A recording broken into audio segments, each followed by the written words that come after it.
you back to medieval Scotland, a land of misty moors and mountains, and in this case, murder most foul.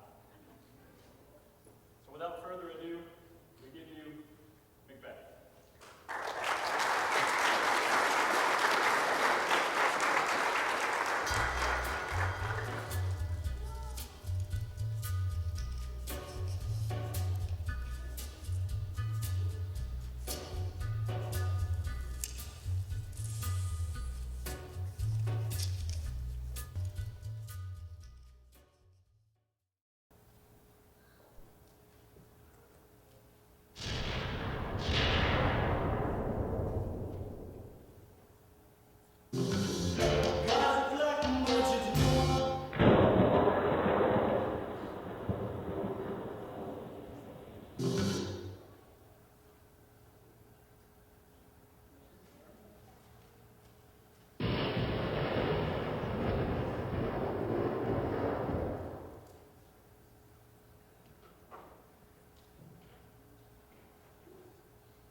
When shall we three meet again?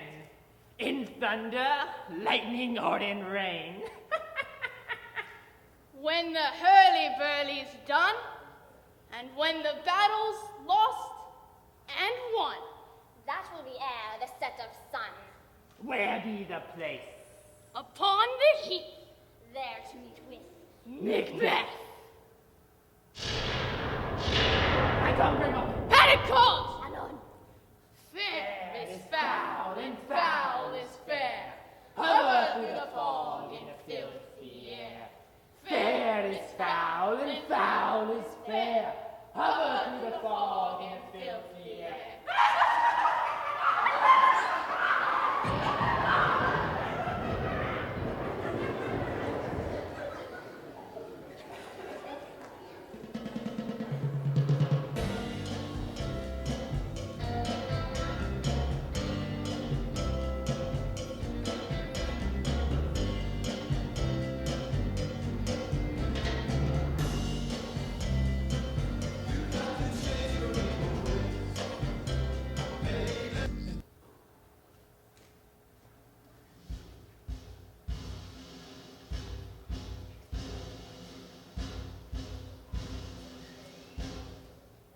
What bloody man is that? He can report that seemeth by his plight to the revolt in the new estate. This is the sergeant, who like a good and hardy soldier fought against my captivity. Hail, brave friend. Say to the king the knowledge of the broil as thou didst leave it. Doubtful it stood, as two spent swimmers that do cling together and choke their art. The merciless MacDonald, worthy to be a rebel, for to that the multiplying villainies of nature do swarm about him. From the western isles of Cairns and Gallerglasses is supplied, and fortune, on his damned quarrel smiling, shone like a rebel's whore.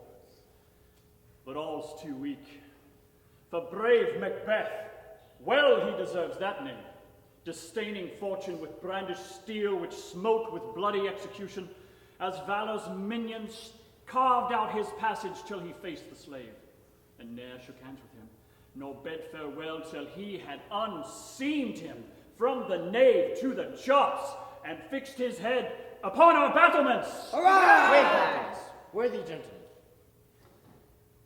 As when the sun gins his reflection, and shipwrecking storms and direful thunders break, so from that source where comfort seems to come, discomfort swells. Mark, King of Scotland, mark. No sooner had justice with valor armed compelled these skipping Counts to trust their heels, but the Norwegian lords, surveying vantage with a fresh supply of men, mounted a new assault. Dismayed not this our captains, Macbeth and Banquo? As sparrows, eagles, or the hare, the lion. If I say sooth, I must report they were as cannons overcharged with double cracks, and did doubly read double strokes upon the foe, except they meant to bathe in reeking wounds or memorize another Golgotha. I cannot tell. But I am weak, and my gashes cry for help. So will thy words become thee. As for thy wounds, they smack of honor both. Go get him, surgeons. Who comes here? The worthy Thane of Ross. What a haste looked through his eyes. So should he look that seems to speak things strange. God save the king. Whence camest thou, worthy thane? From Fife, great king, where the Norwegian banners flout the sky and fan our people cold. Norway himself, with terrible numbers, assisted by that most disloyal traitor, the Thane of Cawdor, began a dismal conflict, so that Bellona's bridegroom, Lapton Froof, confronted him with self-comparisons, point against point, rebellious arm against arm, curbing his lavish spirit. And, to conclude, the victory fell on us. Hooray! Great happiness. That now, Sweno, the Norway's king, craves composition, nor would we deign him burial of his men, till he dispersed, at St. Combs Inch, $10,000 to our general use. Ha, no more that Thane of Cawdor shall deceive our bosom interests. Go, pronounce his present death, and with his former title, greet Macbeth. I'll see it done. What he hath lost, humble Macbeth hath won.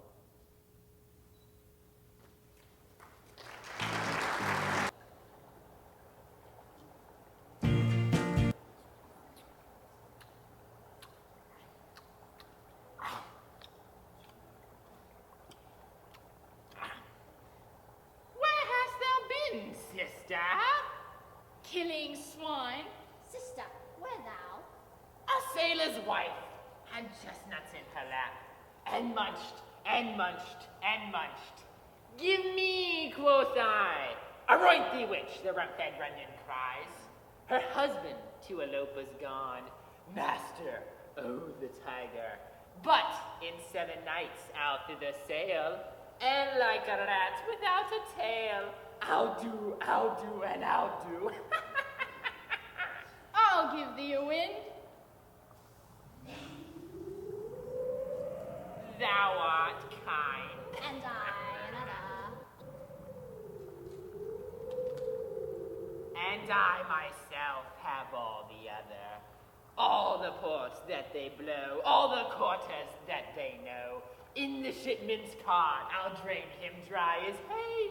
Sleep shall neither night nor day hang upon his penthouse lid. Weary nights, 9 times 9, shall he dwindle, peak and pine. Though his bark cannot be lost, yet it shall be tempest-tossed.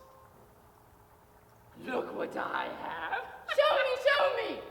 Here I have a pilot's thumb, wrecked as homeward he did come.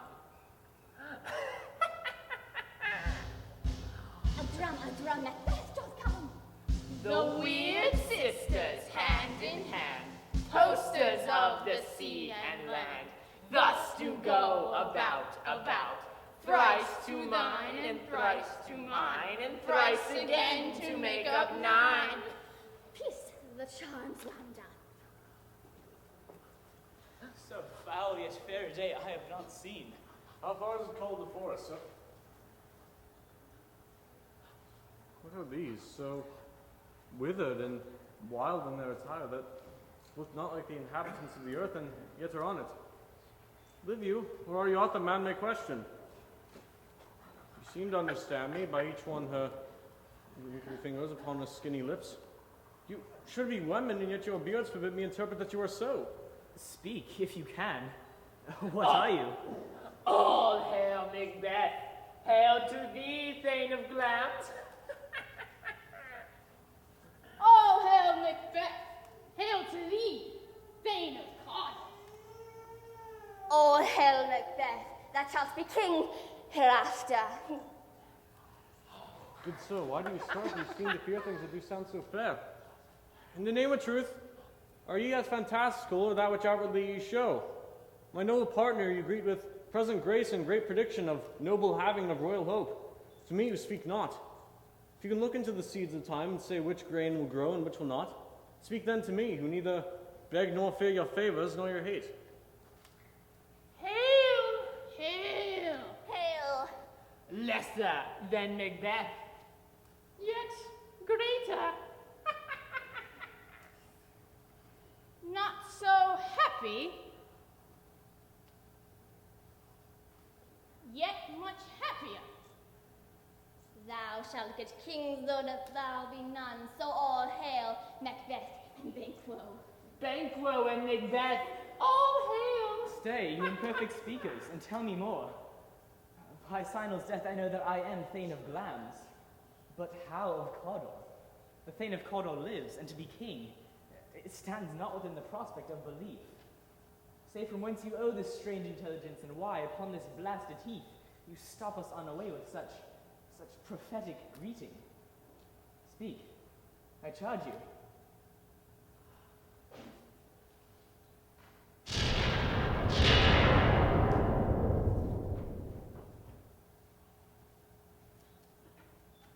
The earth hath bubbles, and these are of them. Whither are they banished? Into the air. What seemed corporal, vanished as breath into the wind. Would they had stayed. For such things here as we do speak about, or have we eaten on the insane root that takes the reason prisoner? Your children shall be kings. You shall be king. And Thane of Cawdor too, went it not so? The so saying two new words. Oh, who's there? The king hath happily received, Macbeth, the news of thy success. And when he reads thy personal venture in the rebels' fight, his wonders and his praises do contend which should be thine or his. Silence with that, in viewing o'er the rest of the selfsame day, he finds thee in the stout Norwegian ranks, nothing afeard of what thyself didst make. Strange images of death, as thick as hail came post with post, and every one did bear thy praises in his kingdom's great defense, and poured them down before him. We are sent to give thee from our royal master thanks, only to herald thee into his sight, not pay thee. And, for an earnest of a greater honor, he bade me from him call thee Thane of Cawdor, in which addition, hail, most worthy Thane, for it is thine. What? Can the devil speak true? Thane of Cawdor lives. Why dress me in borrowed robes? Who was the Thane of Yet, who under heavy judgment bears that life which he deserves to lose. Whether he was combined with us in Norway, or did line a rebel troop with hidden help advantage, or that with both he labored in his country's wreck. I know not, but treasons, capital, confessed, and proved have overthrown him. Glamis and Thane of Cawdor. The greatest is behind. I thank you, gentlemen. Do you not hope that your children shall be kings, when those that gave the Thane of Cawdor to me promise no less to them? That trusted home might yet enkindle you unto the crown, besides Thane of Cawdor, but 'tis strange, and often to win us to our harm, the instruments of darkness tell us truths, win us with honest trifles, to betray us in deepest consequences. Cousins, a word I pray you. Two truths are told, as happy prologues to the swelling act of the imperial theme. I thank you, gentlemen. This supernatural soliciting, it cannot be ill, but it cannot be good. If ill, why hath it given me the earnest of success commencing in a truth? I am Thane of Cawdor. If good, why do I yield to that suggestion and horrid image doth unfix my hair, make my cedar heart knock at my ribs against the use of nature? Present fears are less than horrible imaginings. My thought, whose murder is yet but fantastical, shakes so my single state of man that function is smothered in surmise, and nothing is but what is not. Look, our partner is wrapped. Chance would have me king. Chance may crown me without my stir. Come what come may, time and the hour runs through the roughest day. Worthy Macbeth, you stay upon your leisure. Give me a favor. My dull brain was wrought with things forgotten. Kind gentlemen, your pains are registered where every day I turn the leaf to read them. Let us talk the king.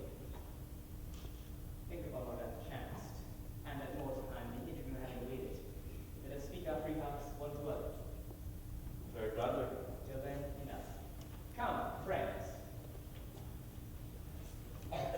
Is execution done on Cawdor? Are not those in commission yet returned? My liege, they are not yet come back, but I have spoken with the one that saw him die, who did report that, very frankly, he confessed his treasons, implored your highness pardon, and set forth a deep repentance. Nothing in his life became him like believing it. He died as one that had been studied in his death, to throw away the dearest thing he owned, as 'twere a careless trifle. There's no art to find the mind's construction in the face. He was a gentleman on whom I built an absolute trust. My worthiest cousin. The sin of my ingratitude even now is heavy upon me. Thou art so far before that swiftest ring of recompense is slow to overtake thee. Wouldst thou hast less deserved that the proportion of both thanks and payment might have been mine, only I have left to say, more is thy due, than more than all can pay. The service and the loyalty I owe. In doing it, it pays itself. Your Highness's part is to receive our duties, and our duties are to your throne and state, children and servants, which do but what they should, by doing everything safe toward your love and honor. Welcome hither. I have begun to plant thee, and will labor to make thee full of growing. Noble Banquo, thou hast no less deserved, nor must be known no less to have done so. Let me enfold thee and hold thee to my heart. If I grow, the harvest is your own. My plenteous joys, wanton and fullness, seek to hide themselves in drops of sorrow. Sons, kinsmen, thanes, and you whose places are the near, know that we will establish our estate upon our eldest Malcolm, whom we name hereafter the Prince of Cumberland. Hurrah! Which honor must not unaccompanied invest him only, but signs of nobleness like stars shall shine upon all deservers, from hence to Inverness, and bind us further to you. The rest is labor which is not used for you. I'll be myself a harbinger, and make joyful the hearing of my wife at your approach. So, humbly, take my leave. My worthy Cardinal. The Prince of Cumberland. That is a step on which I must fall down, or leap, for in my way it lies. Stars, hide your fires. Let not light see my black and deep desires. The eye wink at the hand, yet let that be that which the eye fears, when it is done, to see.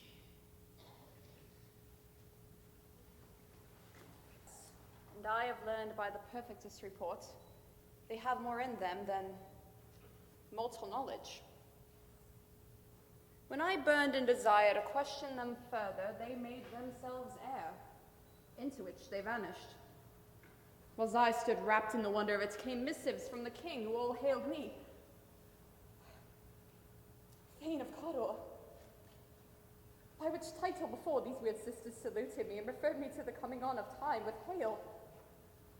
King, that shalt be. As if I thought good to deliver thee, my dearest partner in greatness, that thou mightst not lose the due of rejoicing by being ignorant of what greatness is promised thee. Hail to thy heart, and farewell. Glams thou art, and Cawdor, shalt be what thou art promised. Yet do I feel thy nature is too full of the milk of human kindness to catch the nearest way. Thou wouldst be great. Art not without ambition, but without the illness should attend it. But thou wouldst highly, that wouldst thou holily. Wouldst not play false. Yet wouldst wrongly win. Hie thee hither, that I may pour my spirit in thine ear and chastise with the valor of my tongue all that impedes thee from the golden round. Fate and metaphysical aid does seem to have thee crowned withal. What is your tiding? The king comes here tonight. Thou art mad to say it. Is not thy master with him? Who, were it so, would have informed for preparation? So please you, it is true, our Thane is coming. One of my fellows had the speed of him, who, almost dead for breath, had scarcely more than would make up his message. Give him tending. He brings great news.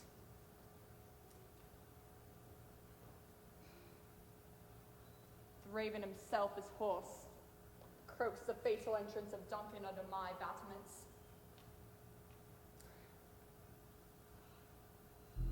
Come, you spirits that tend your mortal thoughts. Unsex me here.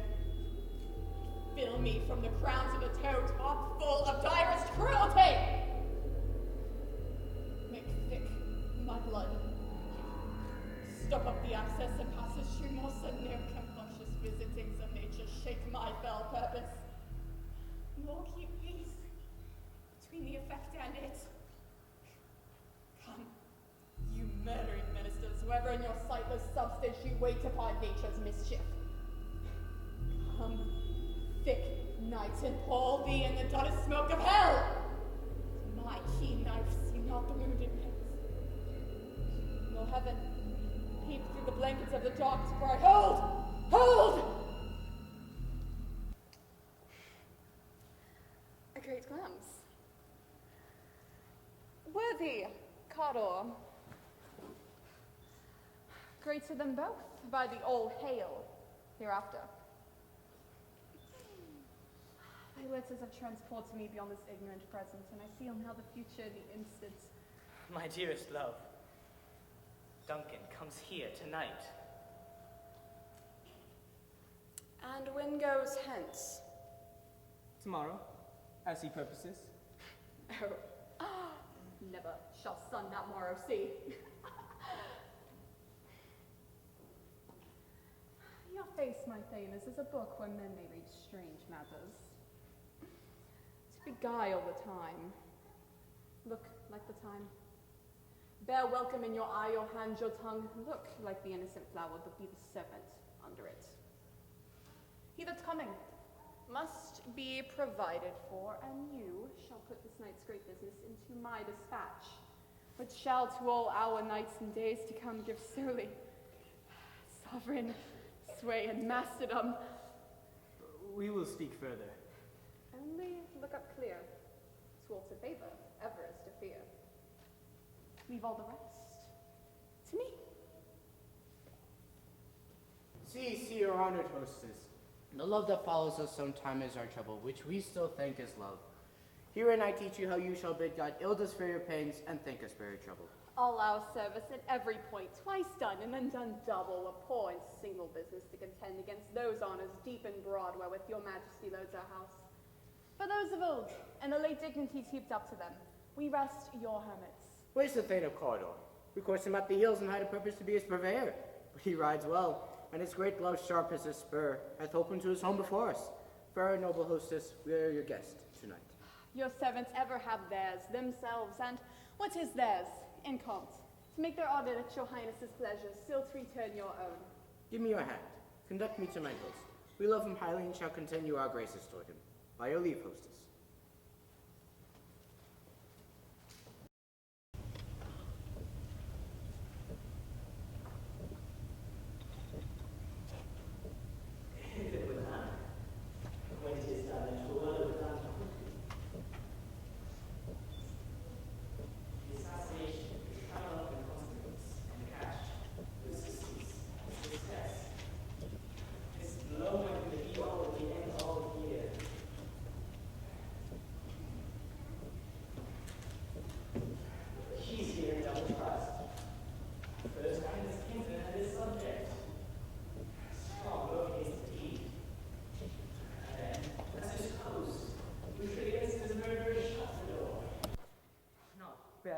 Myself.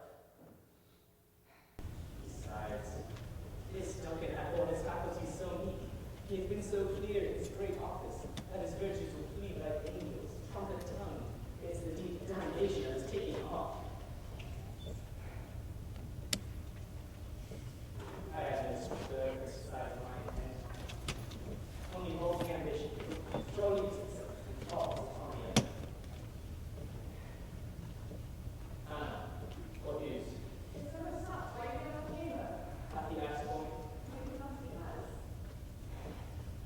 We'll proceed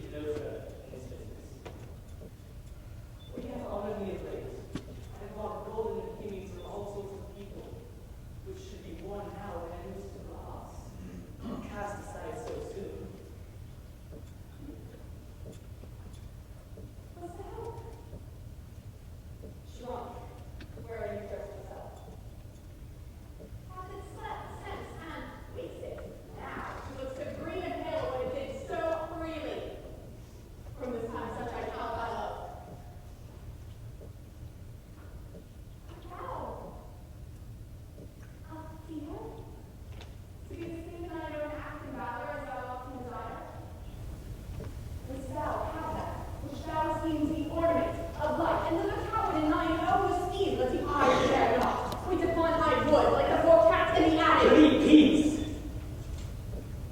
I dare do all that may become of man. Who dares to more is none.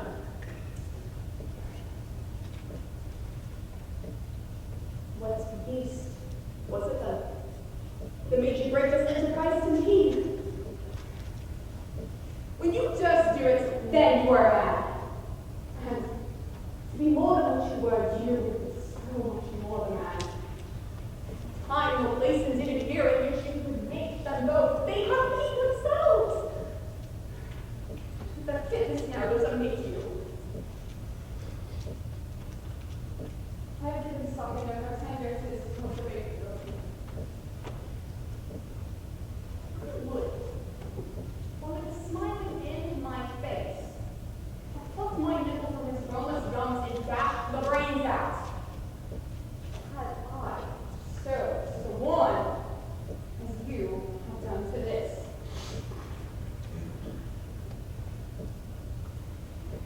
If we should fail. We fail! Screw your coach to the singing list. We will not fail. And don't miss asleep. West would rather shall this day's hard journey soundly and rising. His teaching will into life, one will sail so convinced that memory, the water of the brain, should be diffused, and the seat of reason and effect only. Swinish sleep that dredges nature's lies in a death, what cannot you and I perform upon the unguarded Duncan? What must is upon his spongy offices, who shall bail their guilt of our great quell. Bring forth many shows of only. Thy undaunted metal should impose nothing but tales. Will it not be received when we have marked blood those sleepy to its own chamber, and use their very daggers that they have done it? Who dares receive each other, as we shall make up when we see the kind of a roar upon his death. I accept. And better be corporated to this terrible feat. Away, not the time which bears. False face must have the false heart. Doth know.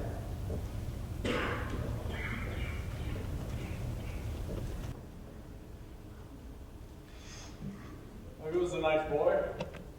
The moon is down. I have not yet heard the clock. She goes down at 12. It takes us later, sir. Hold. Take my sword.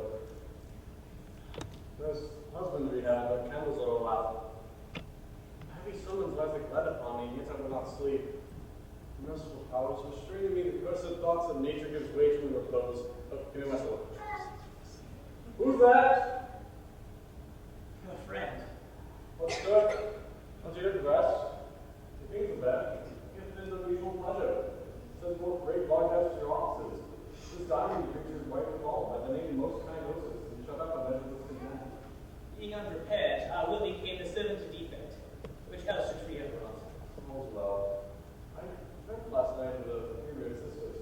One day shows the truth. I think not of them.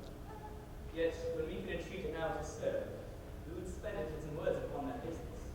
If you would grant time. And if we hear. If you will cleave to my consent, then it is a shall make honor for you. So I will not in seeking to augment it. To keep my bosom franchise and lead it clear, I shall be counseled.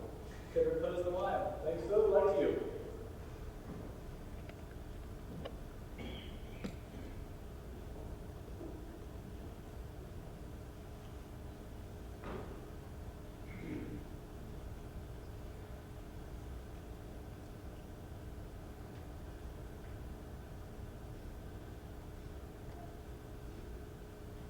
Is this a dagger which I see before me? The handle towards my hand? Come, let me clutch thee.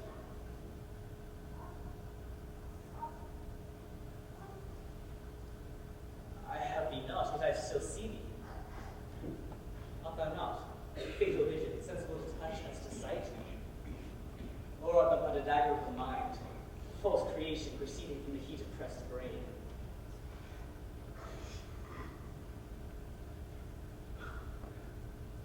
I see thee still, in form as palpable as that which I now draw.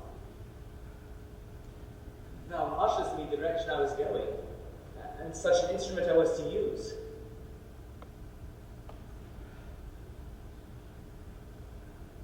See it yet, and on my bladed dungeon gouts of blood, which were not so before. There's no such thing. It's just the bloody deed which informs us to mine eyes. Now, oh, one half will, nature seems dead. Wicked dreams abuse the curtains.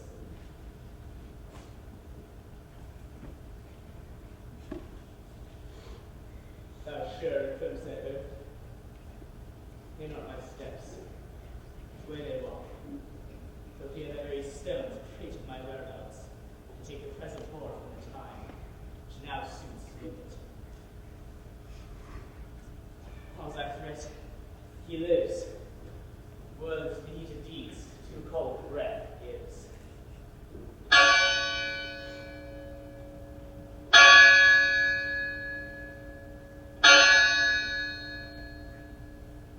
go and it is done. The bell invites me. Hear it not, Duncan, for that is a knell that summons thee to heaven. Or to hell.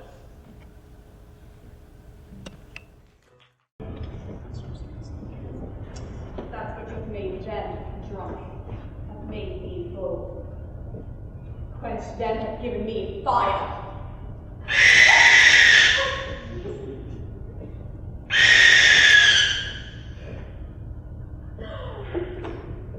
Was the hour of the truth. Faithful Melvin which gives the sternest good night. He is about it. The doors are open and the servants and grooms do mock their charges snores.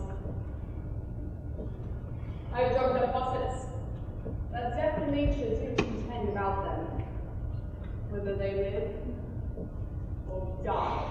Who's there? What ho? Breaking away since it's not done. Empty enough to speak of answers. Made that I was ready, you could not miss him. He did not resemble my father as a certain. I have done it. My husband? I have done the deed. It's gone out here noise. I have heard the owls scream your certain cry. Did not speak. What? As I descended, hark! Lies in the second chamber. Donovan. This is a sorry sight. Foolish thought to say a sorry sight. There's one that did laugh in sleep. One cried murder.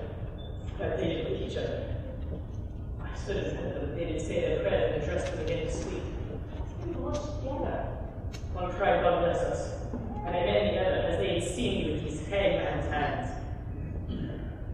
Listening their fears, I could not say amen when they did say God bless us. Consider it not so deeply. Wherefore could I not pronounce amen? I had most need of blessing and amen. Stuck in my throat. These deeds must not be thought of these ways, so it will make us mad.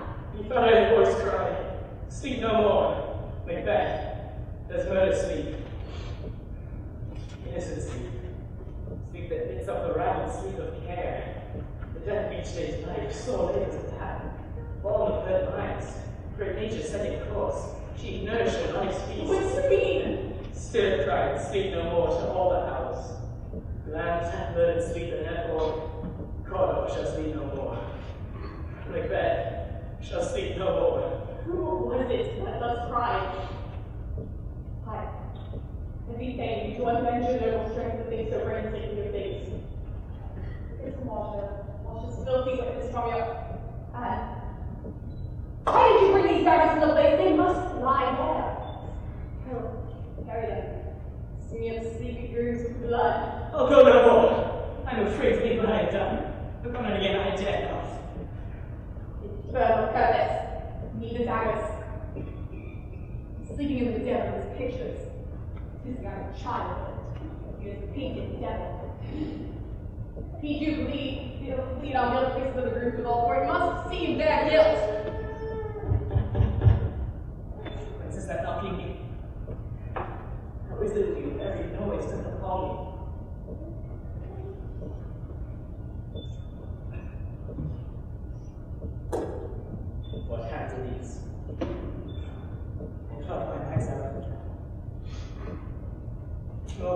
king's oceans, watch this blood flee from my hands? No. No. This, my hand, rather the multitudinous seas incoming, making you dream one. Red.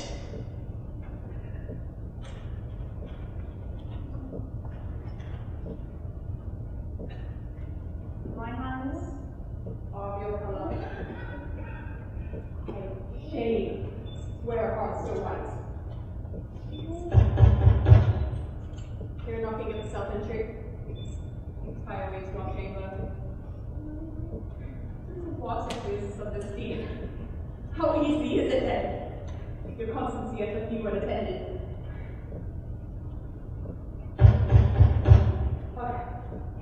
More knocking. On your night amplification policy, there must be watches. Do not so poorly in your thoughts. So no, my deed. For best, I not know how to sell. Wait, Duncan, with thy knocking! I would thou couldst.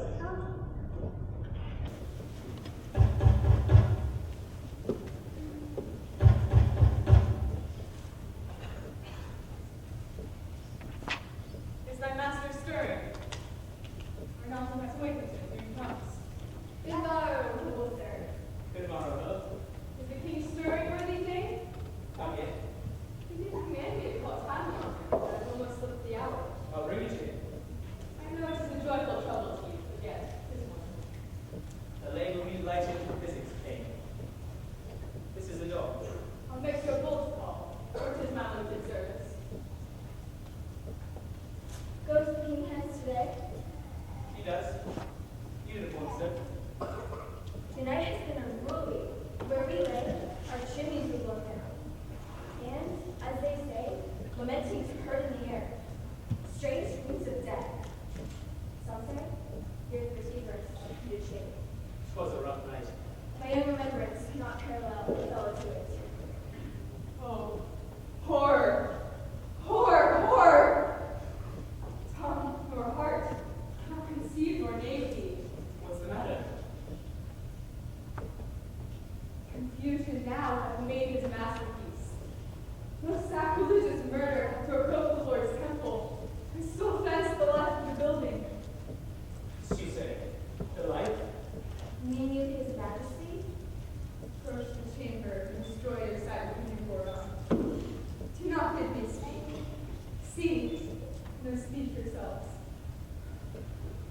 Awake! Awake! Ring the alarm bell! Murder, treason, Panko and Ptolemy, Malcolm, awake! Take off this drowsy sleep death's counterfeit, and look on death itself! Up and see that crypt tomb's image. Malcolm! Banquo! As from your graves rise up, and walk like sprites to countenance this horror. Ring the bell!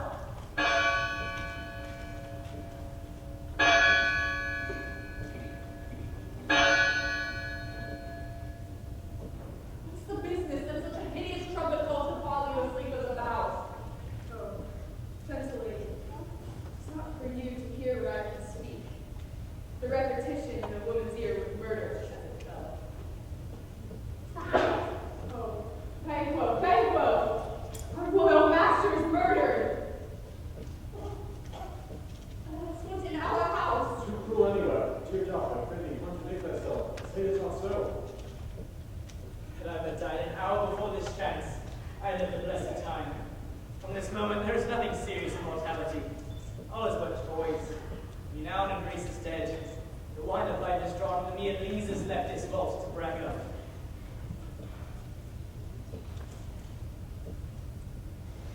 What is this? You are, and you do not know it.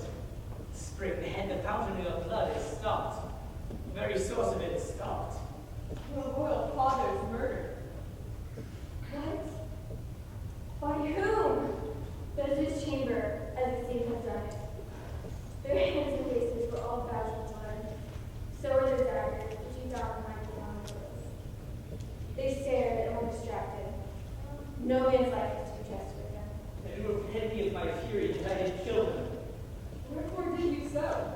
Who can be wise, amazed, tempered and furious, loyal and neutral in a moment? No man.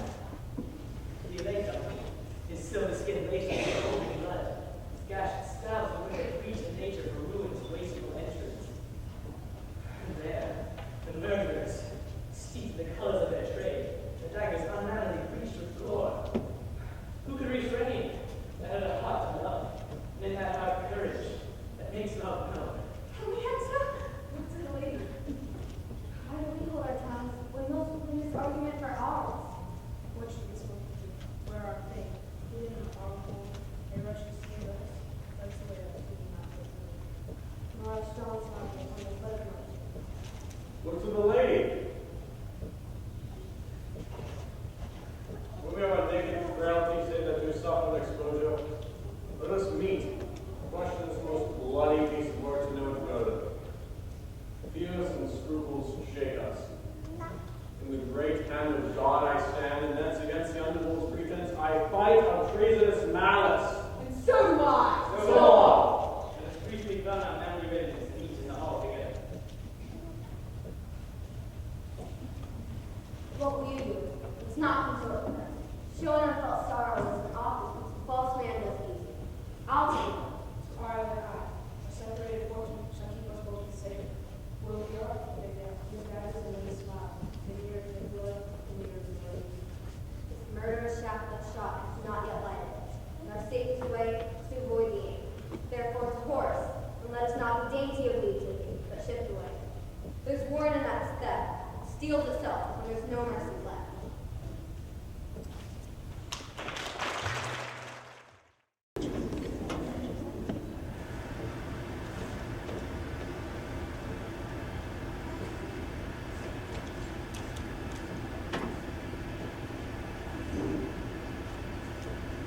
Threescore and 10, I can remember well.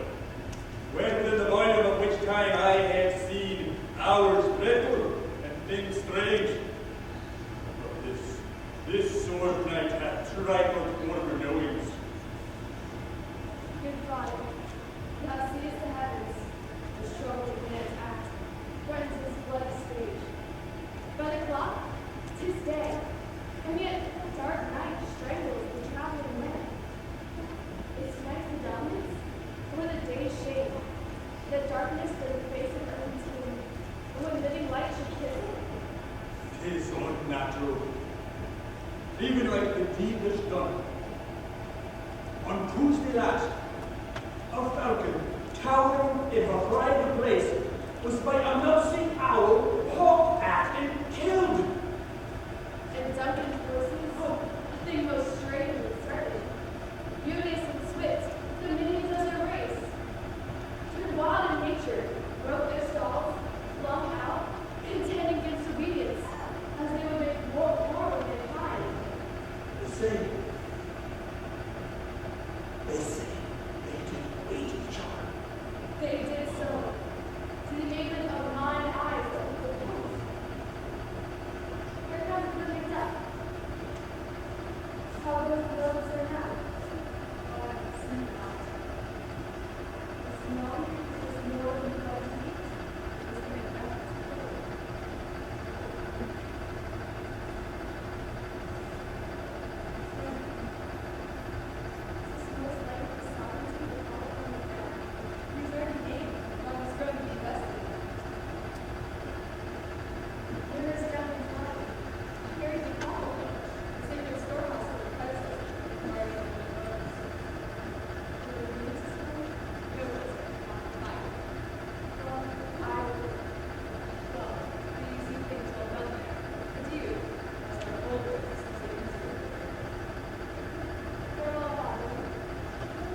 Lord's medicine will be and will those that would make good and bad, friends of the homes. Now, answer now. King, daughter, lambs all. As we run across, get up Lagos Valley toward.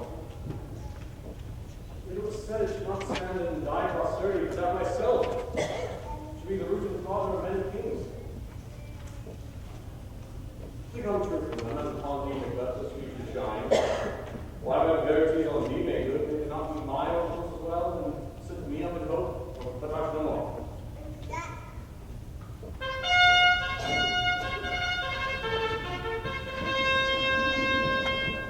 Tis as you guessed. It had been forgotten if it is a gap in our great peace, a thing unbecoming. Tonight, we hold a solemn supper, sir, and I'll request your presence. Let your highness be not upon me.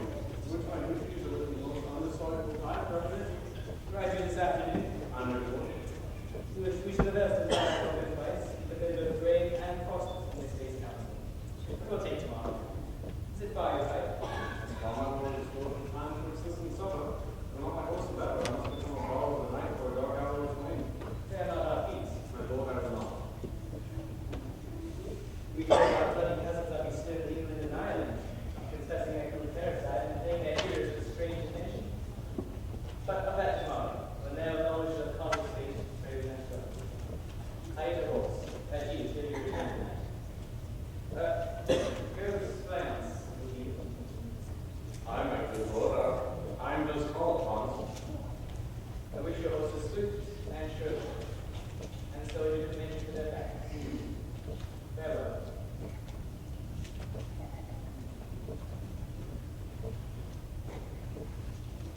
Let every man be master of his time till 7 at night. Then to make the side sweet and welcome, we can keep ourselves till supper time alone. Well then, I'll be with you. Sirrah, a word with you. Attend those men our pleasure. They are my lord without the palace gate. Bring them before us.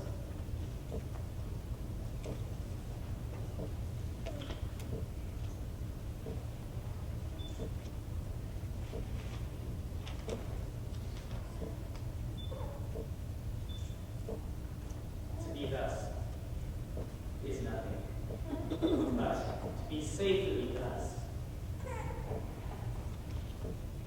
Our fears and bankroll stick deep, and in his royalty of nature reigns that which would be feared. As much as that dauntless temper of his mind, yet the wisdom and the guidance valor to act in safety. There is none but he whose being I do fear.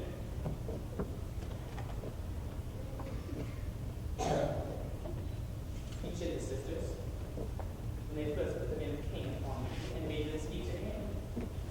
Then, prophet-like, they hailed him father to a line of kings. But upon my head they placed a fruitless crown, for better reception I grip, than to be wrenched with an unlineal hand, no son of mine succeeding.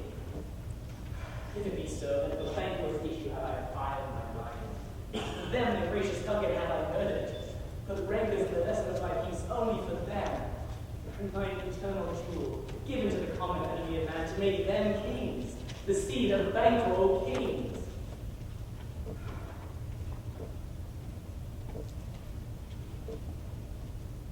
Rather than so, come fated to this. Chant me together. Who's there?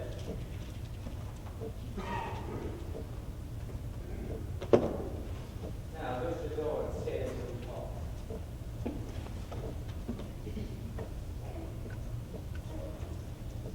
Was it not yesterday we spoke together? It was, so please, Your Highness. Well then, now we considered of my speeches. Know that it was he in times past which held you so unimportant, which you thought had been honest himself. This I made good to in our last conference. Passed information with you, how you born in hand, how crossed the instruments, who brought them, and all things as like a half a soul, which a notion crazy to say, thus did Banquo. I'm a good lord, you did. I did so, and went further. Just now I'll point to the second meeting. You find your patience so indulgent in your nation should let this go. Are you so gospel to pray for this good man, and for its issues, any hand about each is reign, and be God yours forever?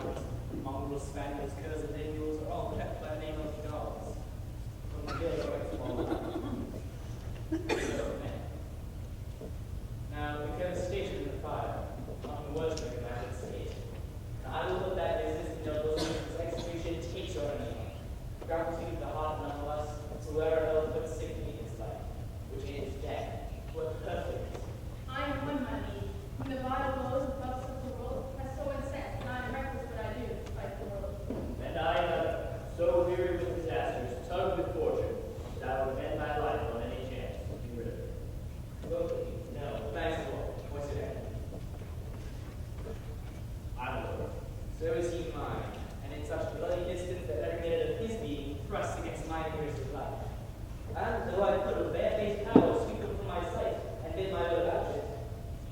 Yet I must not. For certain friends are both his and mine, whose loves I may not drop. But where this fall will I myself be struck down? And fences that I to your assistance you may run. Asking the business from a common eye, for sundry weighty needs. You shall, my lord, formally command us. Though our lives, the spirit shine through you. Within this hour ghost, I would advise you to patch yourselves, acquaint you with the perfect smile of time in own comment, for it must be done tonight. And something from the palace. Always thought that I require clearness. And within, to leave no rubs nor watches in the world. Glance, his son, that keeps him company, whose absence is no less mysteriously than his father's. We must embrace the fate of that dark hour. These are the steps now. I'll come to them. We are resolved, Lord. I'll tell you straight. Abide with him.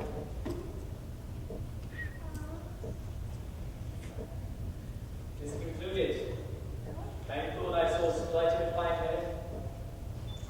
It must find it out. Tonight. It's been well from court. I know. Returns again tonight.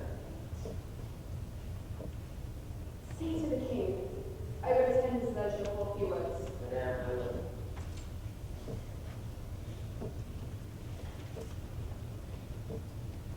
All's had. All spent.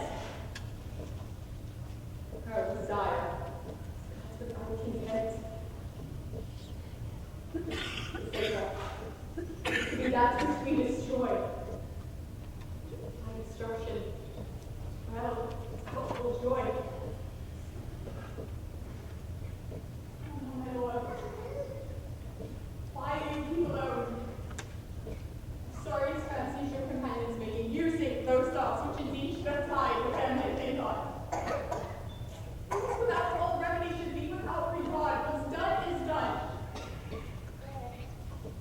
We have scotched the snake, not killed it. The clothes made itself was our full malice, remains in danger of the former too. Let the frame of it disjoint, both the worlds suffer. Ere we amused in fear and sleep in the infliction of those terrible dreams that shake us nightly. Better be with the dead, whom we to gain our peace have sent to peace, than in the torture of the mind to lie in restless ecstasy.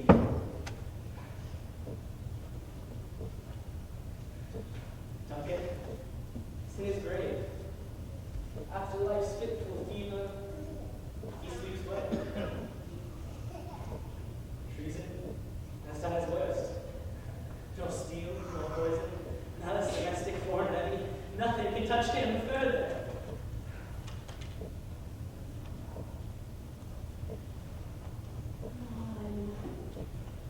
Gentle, my lord. See for your rugged looks. You brought some joking among your guests tonight? Certainly not. And so I pray you. Let your reverence reply to Banquo. Present him in eminence, both I and him. Unsafe the while, that we must lay our arms with these flattering streams, and make our faces visage to our hearts, disguising what they are. You must believe this! Full of scorpions is my mind to be wide. Thou know that Banquo Esperance lives. But in them nature's copies not at her. There's complication. They are assailable. Then ye have joked. And the manner from this cloister's right, there shall be done a deed of dreadful. What's to be done? Listen to the knowledge, dearest. Fill out the knowledge.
Then stand with us. The West gets similar to some streets of day, and now spurs the to travel over gates, and near approaches the subject of our watch. You must lie to her, ho! Then, 'tis he. The rest that are within the note of expectation are already in court. It's also go about.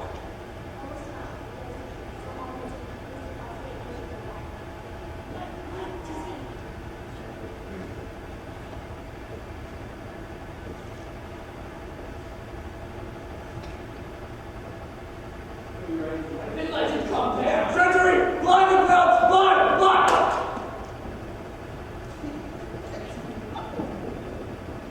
Who did strike us the left? Was it not the way? There's one down the sun's left.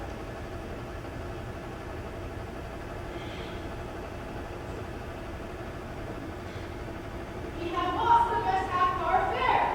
Well, come, let us away. It's there which has been done.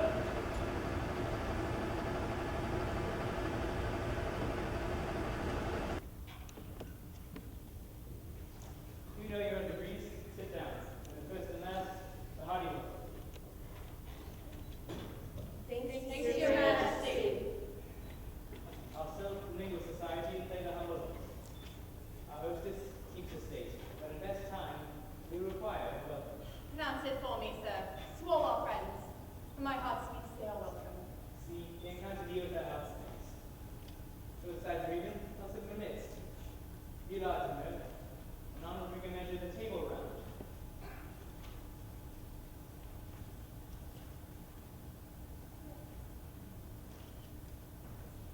There's blood on my face. Tis banquet then. It's better to do without than be within. You see dispatch. I, my lord, struck down. Dead. Thou the best of cutthroats. It is good that it is like the flames. That it not period. My good lord, landscape. Comes my fit again. It has been perfect. Whole as the marble, founded as a rock, as broad and gentle as the casing air. But I am cadent, gripped, confined, bound into saucy doubts and fears. But Banquo is safe. I'm a good lord. 20 gashes in his throat in a ditch. That I did for him. Thanks for that. There the growth of the eyes. The worm that's fled, an inch at a time and let him breed. No teeth in the present. Get thee gone. Tomorrow we'll hear ourselves again. My royal lord, we do not get the cheer. The feast is so that is not often vouched while 'tis a making. 'Tis given with welcome. Speed were best at home, from thence the sauce meat of ceremony. Eating were there without it. Sweet remembrance then. Now let good digestion wait on appetite and health on both. This please your highness. Here have we now our country's honor roofed, with the grace person of our banquet present. My might rather challenge for kindness than pity for mischance. His absence, sir, lays great report to focus. Please your highness to grace us with your royal company. The table's full. Here is a place reserved, sir. Where? Here, my dear lord. Would you have done this? How canst thou say it in it? Never shake thy gory locks at me. Gentlemen, rise. His highness is not well. Is it? We'll be friends. Lord is often less than hath been from his youth. Pray you, keep seat, the fit is momentary, but of course he will again be well. If much you know of him, you should thank him and extend his passion. Feed, regard him not. You a man. And a bold one that dealt and that which might appall the devil. Stop. This is the very painting of your fiat. This is the hand-drawn dagger which you said led you to Duncan. These flaws will start impossible. The true fiat will become a woman's story in a winter's fire, authorized by her grandam. Shame itself, when all is said and done, you look but on a stool. Prithee, see, there, behold, look, lo! How say you? Why, what care I? Thou canst not speak to. If charnel houses and our graves must have those that we bury back, our monument shall be the moss of kites. What? Quite unmanly folly.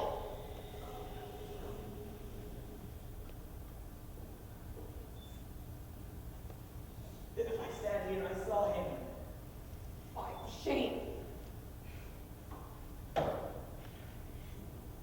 shed air now.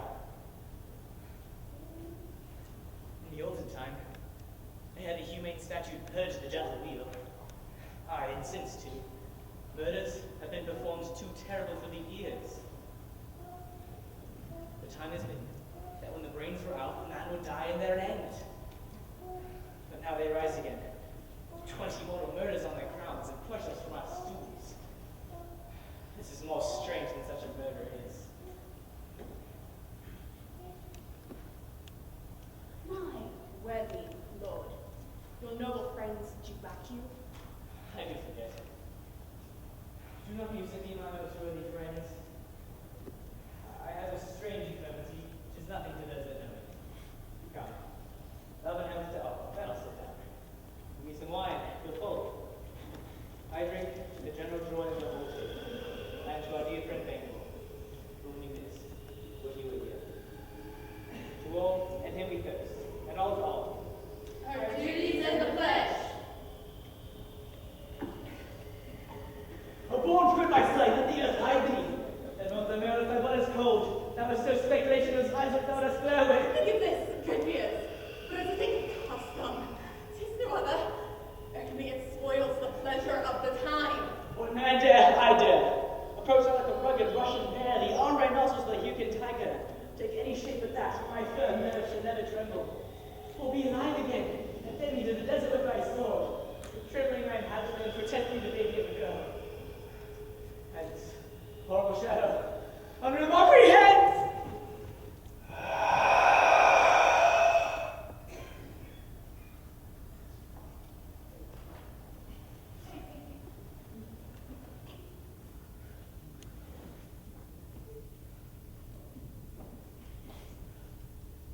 Why so?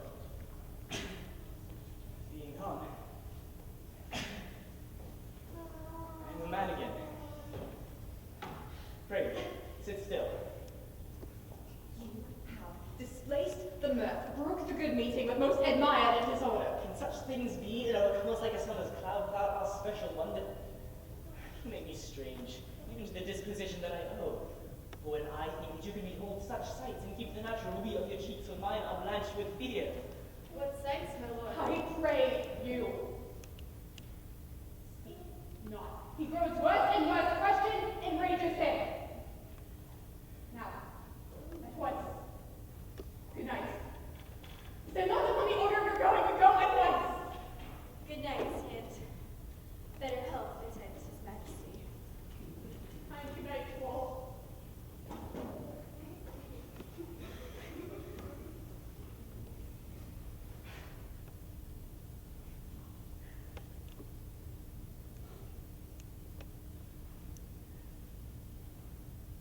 It will have blood.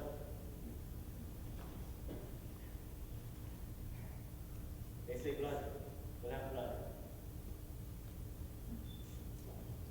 What is the night? Was there also living, which is rich? How sayest thou that Macduff denies his person at our great bidding? You sended him, sir. I hear it by the way, but I will send. There's not one of them that in his house I keep a servant to feed.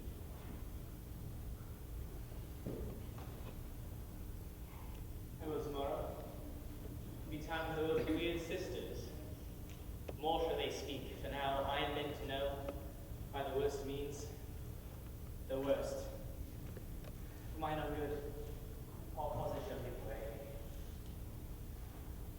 I am in blood stepped, and so far then, shall I wade in no more, returning, for it's tedious as to go o'er. Strange things I have in head, that will to hand, that must be acted, ere they may be scanned. That the season of all natures. Sleep. Come, go to sleep. My strange and self-abuse is the initiated fear that wants our use. We are yet but young, indeed.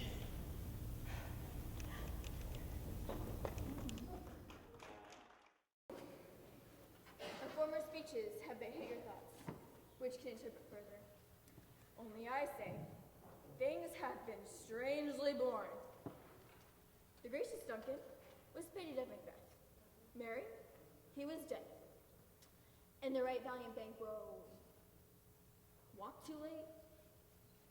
Whom you may say, if please you, Fleance killed. For Fleance fled. Men must not walk too late. Men must not walk too late. And who could not want the thought how monstrous it was for Malcolm and Donovan to kill their gracious father? Damned fact. How it did grieve Macbeth. Did he not straight in pious rage the two delinquents tear, that were the slaves of drink and thralls of sleep? Was not that nobly done? Aye, and wisely too, for 'twould have hindered any heart alive to hear the men deny it. So that, I say, he has borne all things well. And I do think that if he had Duncan's son under his key, I think, please heaven, he shall not. He should find that 'twere to kill a father, so should Fleance. But peace. From broad words, and because he failed his presence at the tyrant's feast, I hear Macduff lives in disgrace. Sir, can you tell me where he bestows himself? The son of Duncan, from whom this tyrant holds the dual birth, lives in the English court, and is received of the most pious Edward with such grace, that of the malevolence of fortune, nothing takes from his high respect. Thither, Macduff is gone to pray the holy king upon his aid, to wake Northumberland and warlike seaward, that by the help of these, with him above, to ratify the work, we may again give to our tables meat and sleep to our men. Now, all which we pine for now, and this message has so exasperated the king that he plans for some attempt at war. Sent he to Macduff? He did, but with an absolute "sir, not I," the cloudy messenger turns me his back, me, and hums, as who should say, "You'll rue the time that calls me with this answer." And that might well advise him to caution, till what distance his wisdom can provide. Some holy angel, fly to the court of England and unfold his message ere he come, that a swift blessing may return to this, our suffering country, under a hand accursed. I'll send my prayers with him. Oh, let our love survive. Oh, dry the tears.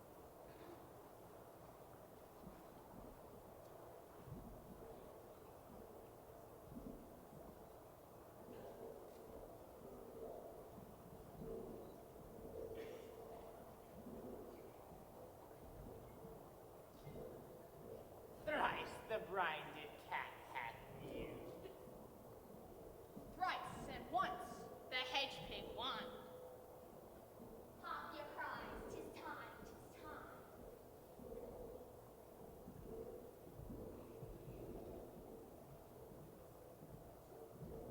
Round about the cauldron go, in the poisoned entrails throw, toad that under cold stone nights, days and nights has 31, sweltered venom, sleeping got, boiled out first, thou charmed in pot. Double, double, toil and trouble, fire burn and cauldron bubble.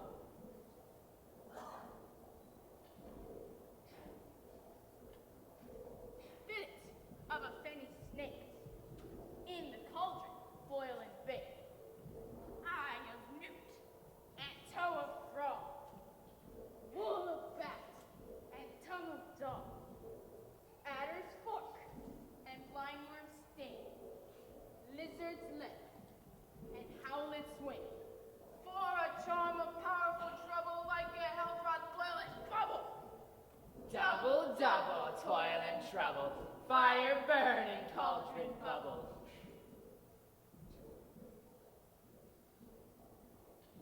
Scale of dragon, tooth of a wolf, witch's money, maw and bone. Of the ravine, sea salt shark, root of hemlock to get its dark. liver of blaspheming Jew, gall of goat and slips of yew, slivered in the moon's eclipse, nose of Turk and charge his lips. Finger of best strangled babe, ditched in a wood by a drab, make the gruel thick and slab, and there to a tiger's cauldron, for the ingredients of our cauldron. Double, double, toil and trouble, fire burn and cauldron bubble. Cool it with a baboon's blood. Then the charm is firm and good.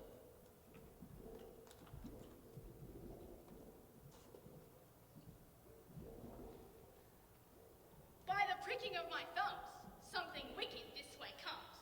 Open locks, whoever knocks.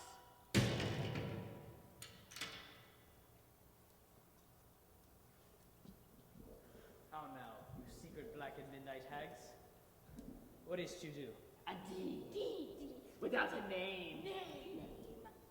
I conjure you, by that which you confess, however you came to know it, answer me. Speak. Demand will answer. Sayest if thou rather hear it from our mouths or from our masters. Call him, let me see him. Pour in the sow's blood that hath eaten her 9 barrow. Grease that's sweating from the murders, give it throw into the flame. Come high or low, thyself in office deftly show.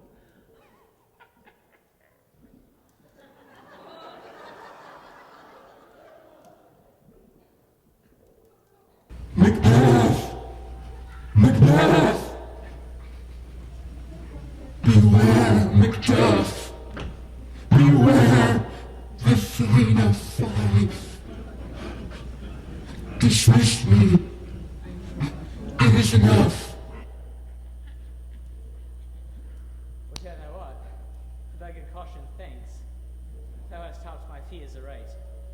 But one word more. Here's another, more potent than the first. Macbeth! Macbeth! Macbeth!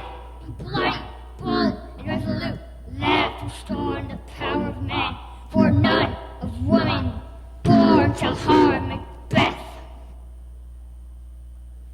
Then live, Macduff. What need I fear of thee? But yet I'll make assurance double sure. Take a bond of fate. Thou shalt not live. But I may tell pale-hearted fear it lies, and sleep in spite of thunder. Be lion-mettled proud, and take no care who chafes, who frets, or where conspirers are. Macbeth shall never vanquished be, until great Birnam wood to high Dunsinane hill shall come against him. That will never be. Who can impress the forest? Bid the tree unfix his earthbound roots. Sweet bodements, good. Rebellious dead, rise never to the wood of Burnham rise. And our high-placed Macbeth shall live the lease of nature, pay his breath to time and mortal custom. But yet, my heart throbs to know one more thing. Tell me, if thy art can tell so much, will Banquo's issue ever reign in this kingdom? Seek to know no more. I will be satisfied. Deny me this, and an eternal curse shall fall upon you. Let me know. Show, show, show. Show his eyes and grieve his heart. Come like shadows, so depart. Thou art too like the spirit of Banquo. Town. Now I see 'tis true, for the blood-bolted Banquo smiles upon me. What?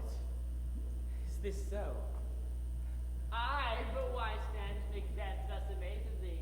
Come, sisters, let me cheer up his spirits. I'll charm the air to give a sound while you perform your antic round. That this great king may kindly say, our duties did his welcome pay.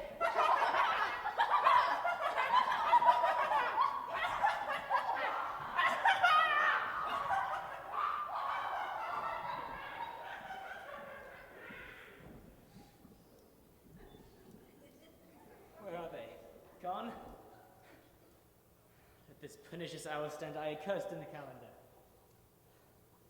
Come in, without there. What's their grace's will? Saw you the weird sisters? No, my lord.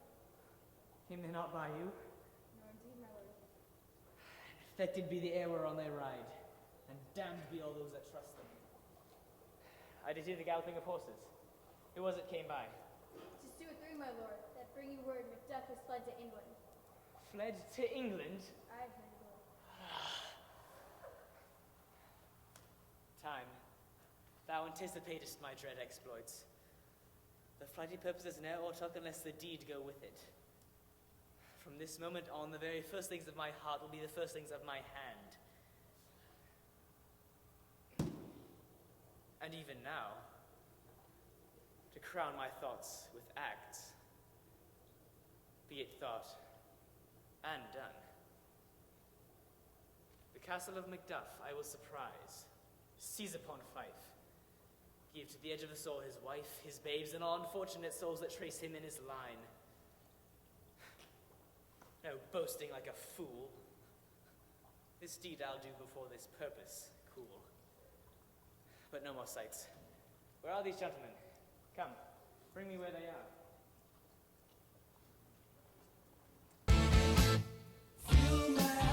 Let us seek out some desolate shade, and there leave our sad bosoms empty.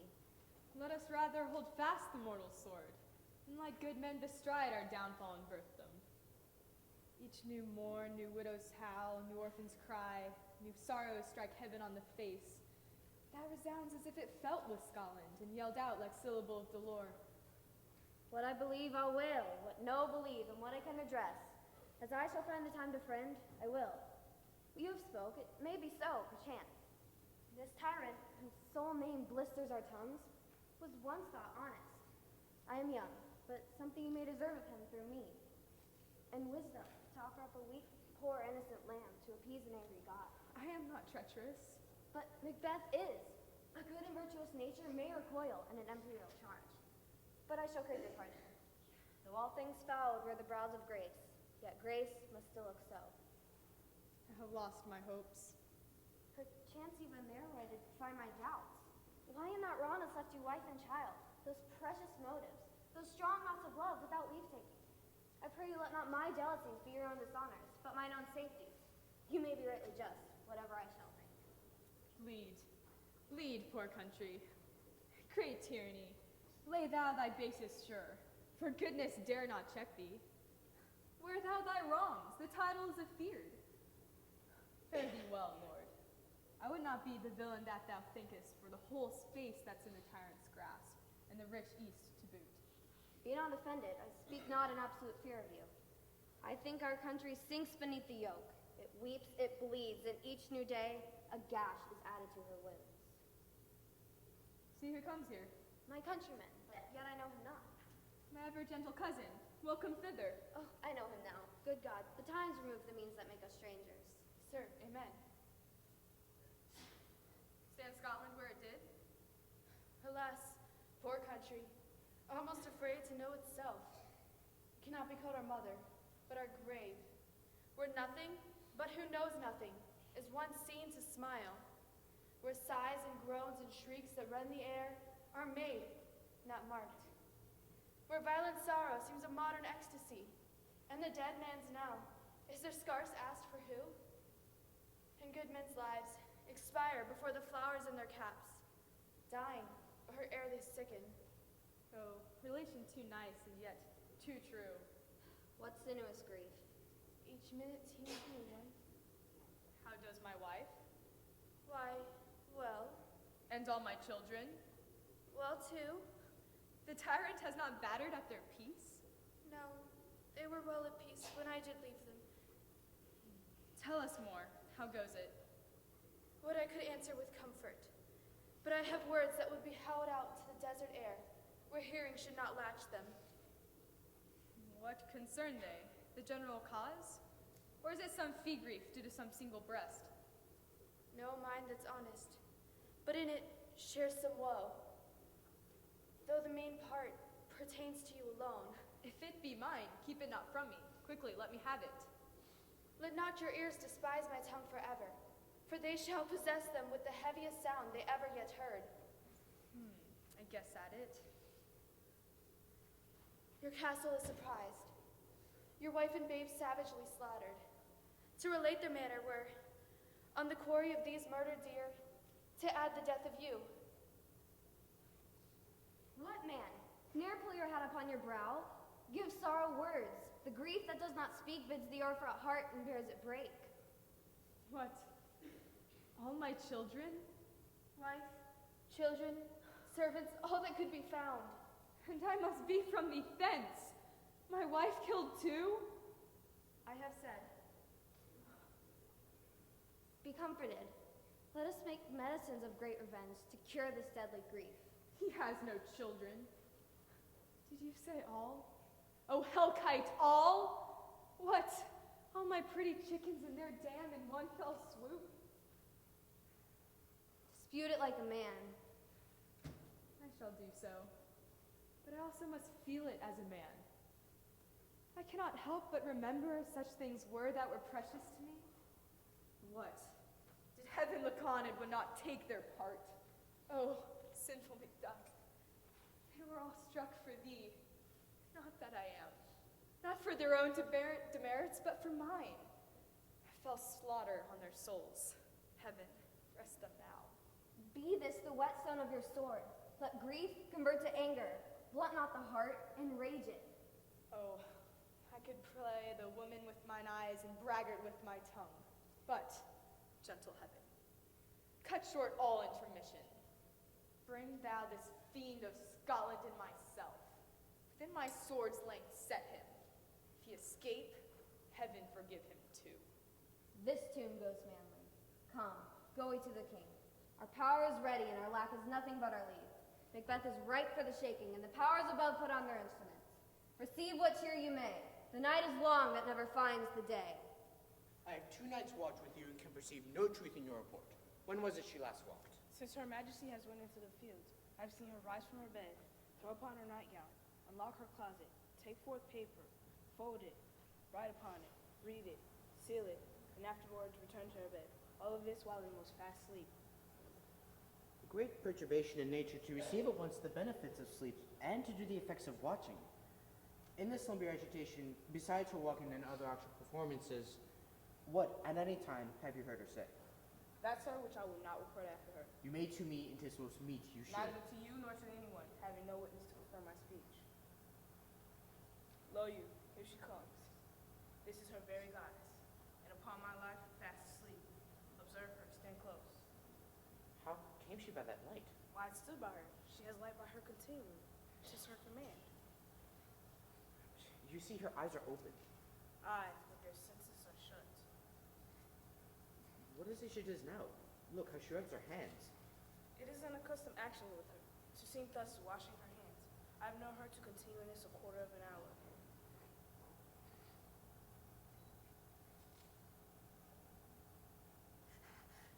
Yet here's a spot. Hark, she speaks. I will set down what comes from her to satisfy my remembrance the most strongly. Out, damn spot! Out, I say! 1, 2. Why then, 'tis time to do it. Hell is murky. Fie, my lord, fie. Soldier and afeard. What we need fear who knows it, but none can call our power to account. Yet, who would have thought the old man to have held so much blood in him? Do you mock that? The fate of life out of life! Where is she now? What? Will these hands ne'er be clean? No more of that, my lord, no more of that. Mar all with the starting. Go to. You've known what you should not. She has spoke what she should not, for heaven knows what she has known.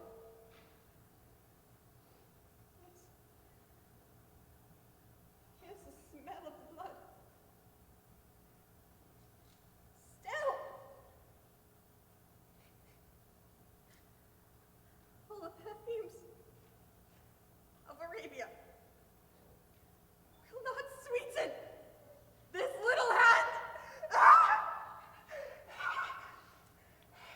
What a sigh is there?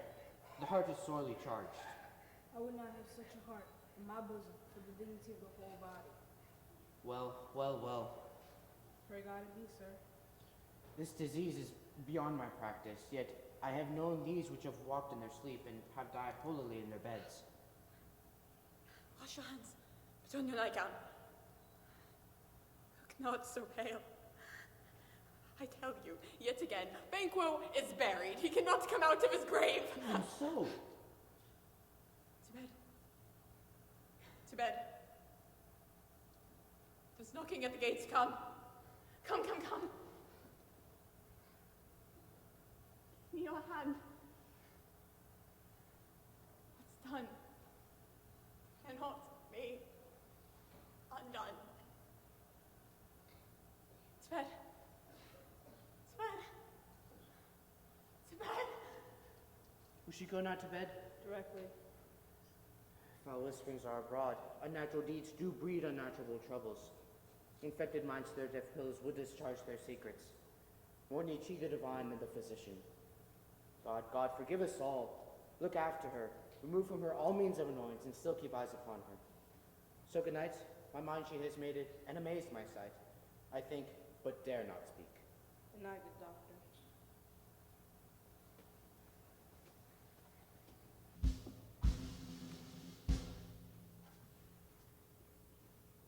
The English power is near, led on by Malcolm, his uncle Seward, and the good Macduff.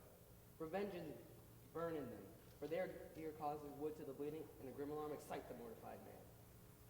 Near Brennan Wood shall I meet them, and that way are they coming. Who knows if Donalbain be with his brother? For certain, sir, he is not. For I have a file of all the notary.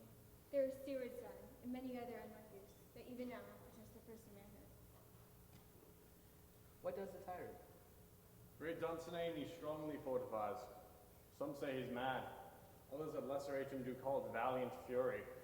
But, for certain, he cannot buckle his distempered cause within the belts of rule. Now does he feel his secret murder sticking on his hand. Now minutely revolved, upbraid his fate reach. Though they command, move only in command, nothing in love. Now does he feel his title hang loose about him, like a giant robe upon a dwarfish thief. Who then shall blame his tested senses to where quarters start, when all that is within him does condemn itself for being there? Well, march we on, to give obedience where 'tis truly owed. Meet we the medicine of the sickly wheel, and with him pour we in our country's purge each drop of us. And as much as it needs to do the sovereign flower and John the weeds, we make our march toward Burnham.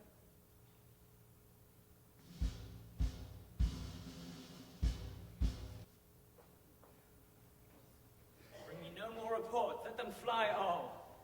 Till Burnham force removed to Dunsinane, I cannot taint with fear. What's the boy Malcolm? Was he not born of woman? The spirits that know all mortal consequence hath pronounced me thus. Fear not, Macbeth. No man born of woman shall e'er have power upon thee. Then fly, false thanes, and mingle with the English epicures. The mind I sway by and the heart I bear shall never sag with doubt, nor shake with fear. Devil damn thee black, thou cream-faced loon. Where godst thou that goose look? There is 10,000. Geese, villain? Soldiers, sir. Go prick thy face and overread thy fear, thou lily-livered boy. What soldiers, Patch? Death of thy soul, those linen cheeks of thine are counselors to fear. What soldiers, Wayface? The English force, so please you. Take thy face hence. Seaton! I am sick at heart when I behold. Seaton, I say!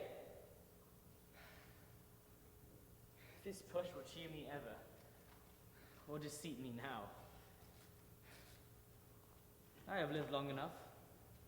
My way of life has fallen into the sear. The yellow leaf, and that which should accompany old age is honor, love, obedience, troops of friends. I must not look to have, but in their stead, curses. Not loud, but deep. Mouth honor, breath, which the poor heart would fain deny, and dare not. Seaton! What is your gracious pleasure? What news more? I was confirmed, my lord, which was reported. I'll fight, till for my bones my flesh be hacked. Give me mine armor. 'Tis not needed yet. I'll put it on. Send out more horses, scare the country round. Hang those, talk of fear. Give me mine armor. How goes your patient, doctor? Not so sick, my lord, as she is troubled with thick-coming fancies that keep her from her rest. Cure her of that. Canst thou not minister to a mind diseased? Pluck from the memory-rooted sorrow, raise out the written troubles of the brain, with some sweet oblivious antidote, cleanse the bosom of that perilous stuff which weighs upon the heart? Therein the patient must minister to himself. Throw physic to the dogs. Oh, none of it. Come, put mine armor on. Give me my staff. Seaton, send out. Doctor, the thanes fly from me. Come, sir, dispatch. Thou couldst, good doctor, cast the waters of my land, find a disease and purge it to a sound and pristine health. I would applaud thee to the very echo that should applaud again. Pull it off, I say. What rhubarb sino, what purgator drug would scour these English hens? Hearest thou of them? Aye, my good lord, your royal preparation makes us hear something. Bring it after me. I'll not be afraid of death in vain, till Burnham Forest removed to Dunsinane. For I from Dunsinane away and clear, profit again should hardly draw me here.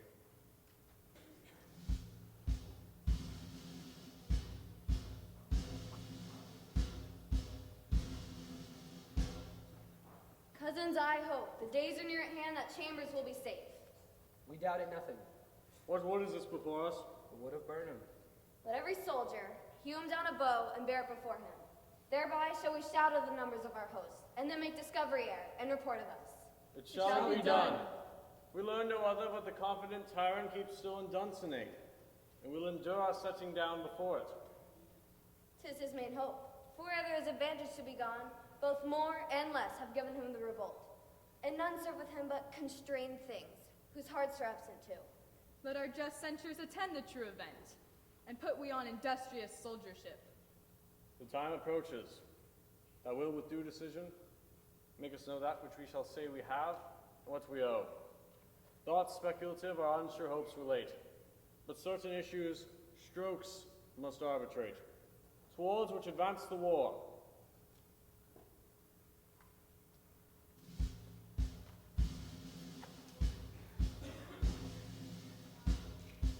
Banners on the outward walls.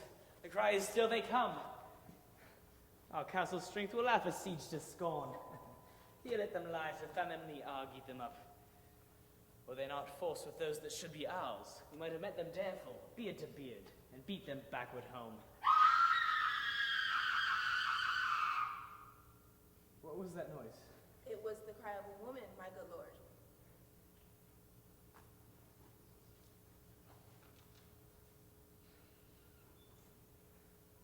I have almost forgotten the taste of fears.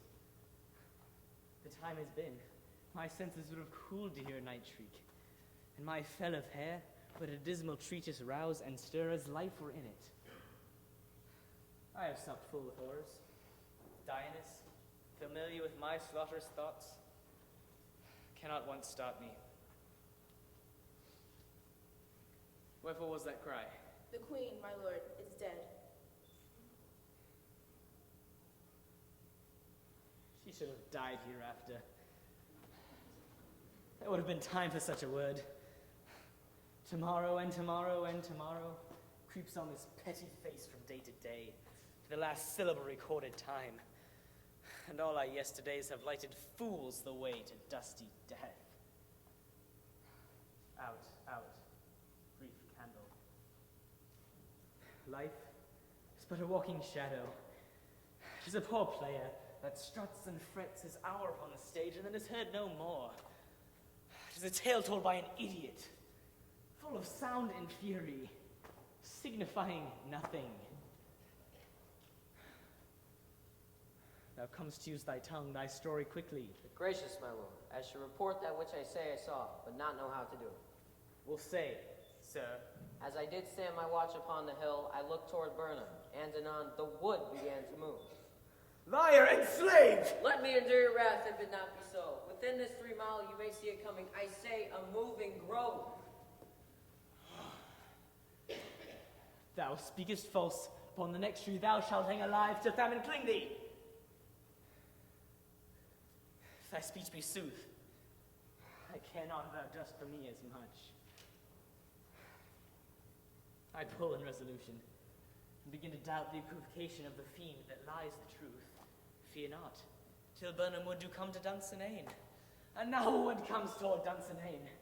Arm, arm it out! If this which he vouches does appear, there is no flying hence, nor tarrying here. I begin to be weary of the sun. Wish the estate of the world were now undone. Ring the alarm bell! Blow, wind. Come, rack. At least we'll die with harness on our back.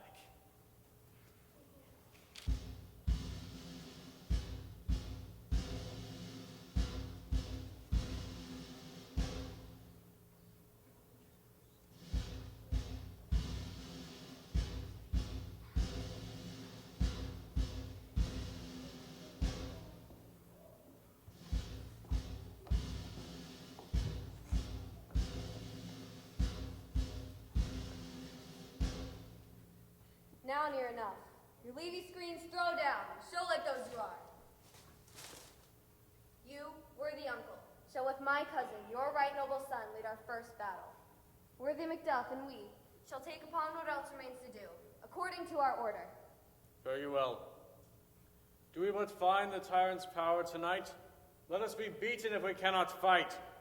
Make all our trumpets speak. Give them all breath, those clamorous harbingers of blood and death.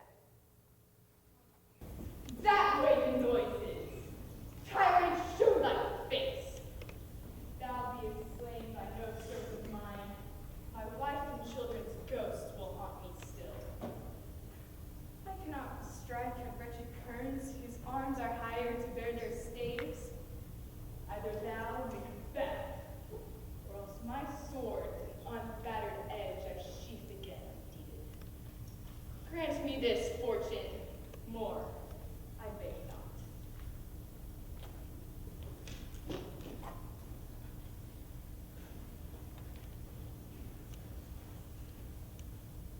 Why should I play the Roman fool and die in my own sword? Whilst I see lives, the gashes do better upon them.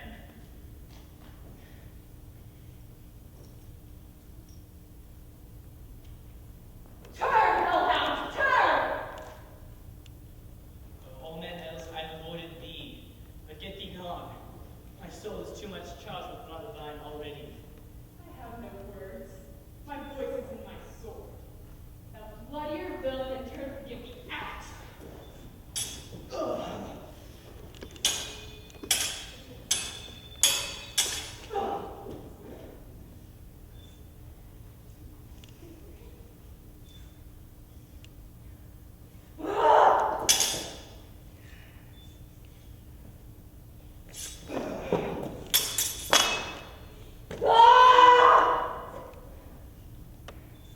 Thou usest labor.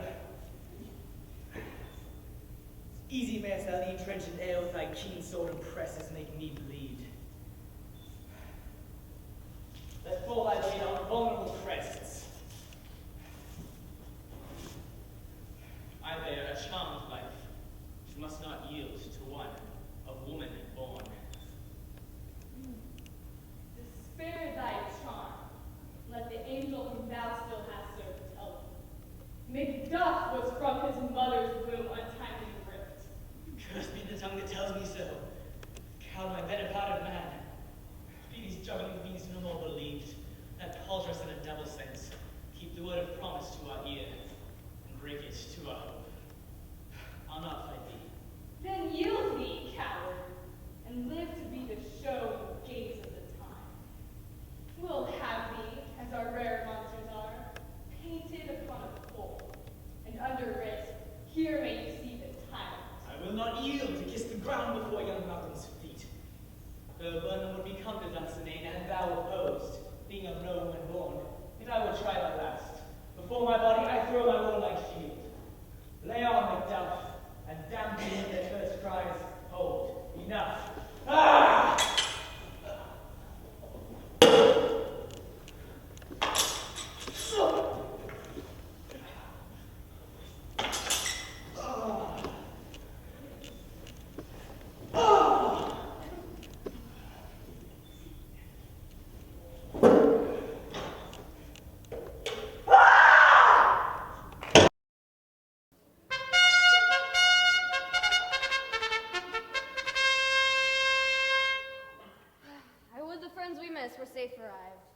Some must go off. Yet, by these I see, such a day as this is cheaply bought. Macduff is missing, and your noble son. Your son, my lord, has paid a soldier's debt. He only lived but till he was a man, the which no sooner had his prowess confirmed in the unshrinking station where he fought. But, like a man, he died. Then he is dead? Aye, and brought off the field. Your cause of sorrow must not be measured by his worth, for then it hath no end. Had he searched before? Aye, on the front. Why then God's soldier be he. Had I as many sons as I had hairs, I would not wish them to a fair death. And so is Nell's Nold. He's worth more sorrow, and that I'll spend for him. He's worth no more. They say he parted well and paid his score. So God be with him. Here comes newer comfort. Hail, King, for so thou art.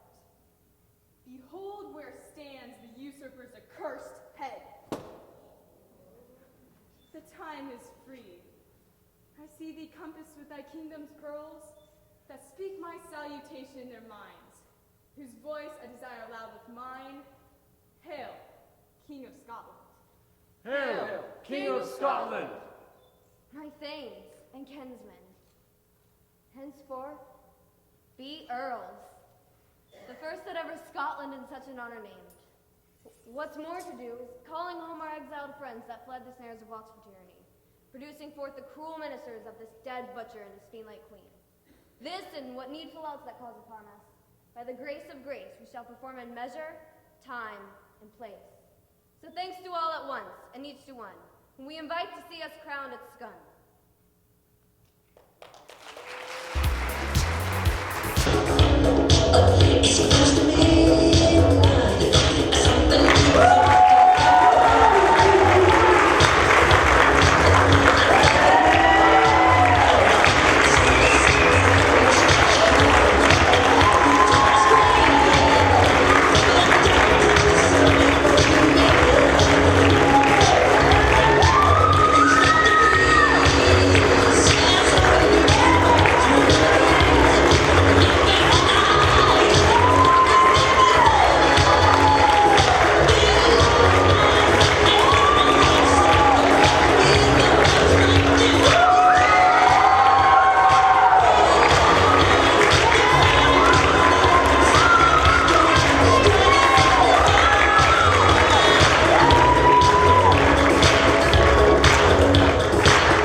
One more round of applause. applause for this amazing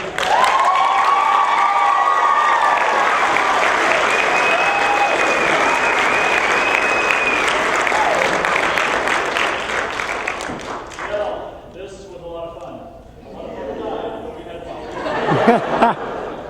We need to give a few words of thanks as we come to the conclusion of this Macbeth experience. First, I would like you to lift your eyes to the sound booth and give applause.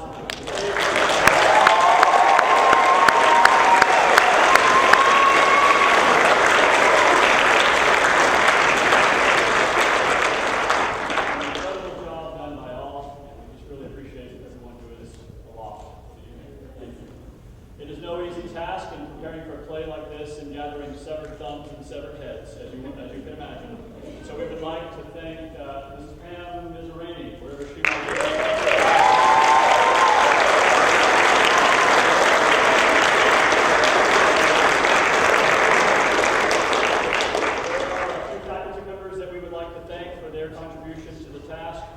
You noticed how well these students had their lines memorized. We'd like to thank Mrs. Hicks for working with them.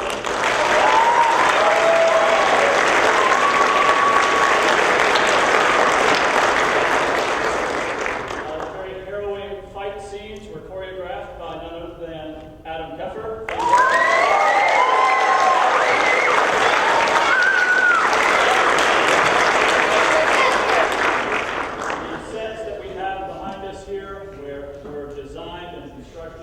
In large part by our wonderful and amazing art teacher, Mrs. Brown.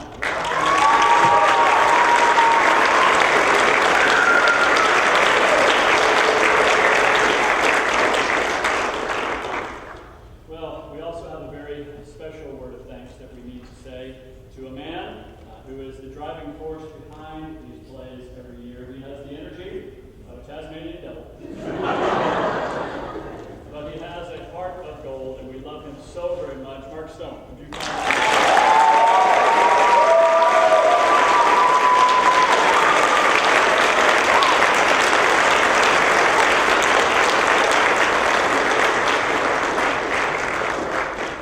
Your tireless commitment to this play year in and year out. We just very much want to show you how much that we love you, and I'm stalling a little bit because someone's supposed to be bringing something for me to give to you into your illustrious hands, which I will now tap into. Mr. Stone, this is my first year as headmaster, and I have just been thoroughly impressed with the amount of time and energy and just insight into this that Mr. Stone gives. And this isn't the first year he's done it. He's done it for years, and he's going to do it for at least 15 more years.